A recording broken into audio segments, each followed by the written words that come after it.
Patay sa pamamaril ang isang tauhan ng barangay sa Quezon City. Kapatid daw ng isa umanong big-time drug pusher sa kanilang lugar ang pumatay sa biktima. Makibalita tayo kay Jay Sabale, exclusive.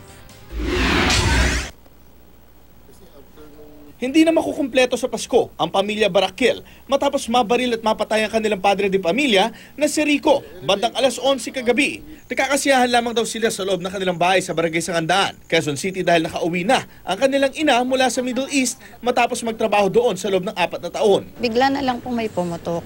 Akala ko nga po nagbibiro lang yung anak ko pag sabi niya, ay may tama ako. Yun po, nakita ko nga may dugo na. Agad dinala sa Quezon City General Hospital si Rico na isang deputy BPSO bago raw siya malagutan ng hininga. Lagi po niyang nababanggit nun sa akin na yun nga pong yung napakulong na kapatid nitong suspect. Para, yun nga po ang suspect namin. Yung bintana po namin may screen po na parang alambre. Tapos kurtina lang po ang naka-cover po doon. Ayun, talagang pinasok niya po ang pinakaano ng baril niya.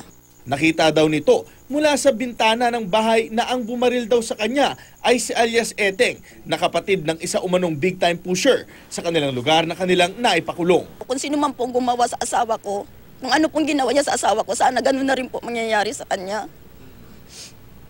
Pagbabayaran niya po lahat ng ginawa niya sa asawa ko. Patuloy ang investigasyon ng mga pulis sa insidente. Jay Sabale, GMA News.